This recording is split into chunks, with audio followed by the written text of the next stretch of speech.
3 countries once claimed him as their own. Not one of them had the right to. He was kidnapped, exiled, and declared stateless, yet by the time the world was done with him, he had been named the greatest player in the history of the game. The story begins not in triumph but in a crowded riverside neighborhood in Buenos Aires, where football was not a dream but a way of surviving the day. Alfredo Stabile, a former footballer himself, raised his family in Barracas, a working district where the smell of the river mixed with the sound of boot against ball. The boy who would one day own every blade of grass he ever stood on learned the game in the streets, using rags tied into a ball and drainage ditches as his goalposts.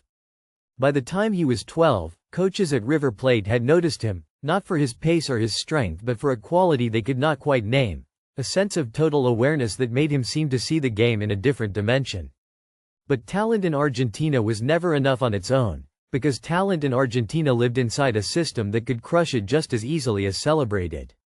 He joined River Plate as a youth player but was loaned almost immediately to Huracan, a smaller club, a decision that felt less like opportunity and more like being told he was not yet good enough. Yet somewhere in that supposed rejection was the fire that would define everything that followed, and the football world would soon learn that sending him away was the worst mistake it ever made. If these kinds of stories matter to you, stories buried under trophies and official records, follow Football Untold, because this is only the beginning of what history left out. When he finally returned to River Plate and broke into the first team, Argentina fell in love, but Argentina was a country that consumed its heroes as fast as it created them. In 1949, Argentine footballers went on strike, demanding better pay and conditions, and in the chaos that followed, something extraordinary happened in a country few people in Europe had ever thought about.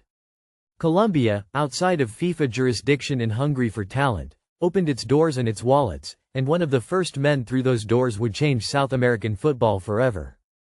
In Bogotá, playing for Millonarios, he did not just perform, he transformed, becoming the centerpiece of a team so beautiful in its play that they were called the Ballet Azul, the Blue Ballet. He was not a striker, not a midfielder, not a defender, he played every position at once, pressing when the team lost the ball and arriving in the penalty area just in time to finish, decades before anyone had a name for what he was doing. European scouts had heard the whispers from Colombia, and in 1953, 2 clubs arrived simultaneously to sign him, one from Barcelona and one from Madrid. What followed was one of the most bizarre and politically charged transfer disputes in the history of sport, involving the Spanish Federation, Franco-era political pressure, and an agreement that satisfied no one. He signed for Real Madrid, and what happened next was not a football career, it was a coronation that lasted a decade. In his first season he was extraordinary, in his second he was unstoppable, and by his third Madrid had assembled around him the most feared attack the sport had ever witnessed. The European Cup, brand new and still finding its identity, became his personal trophy, 5 consecutive finals, 5 consecutive victories, and in each one he left something unforgettable. But it was the 1960 final in Glasgow, against Eintracht Frankfurt, that stopped the world completely. He scored 3 goals and created 4 more in a 7-3 victory that is still considered the greatest club football performance in the history of the sport. At Hampden Park that night, nearly 130,000 people watched in a silence between goals that felt like the whole world holding its breath. Even the Frankfurt players, exhausted and beaten, applauded him off the pitch, because what they had witnessed was not a defeat but a privilege. The first Ballon d'Or had been awarded in 1956 and he claimed it, then claimed it again, and the debate about the greatest player of all time had already begun and already ended in the minds of those who had seen him play. Then came the kidnapping, a moment so surreal it almost defies telling, when in 1963, Venezuelan rebels abducted him during a preseason tour and held him overnight as a political statement.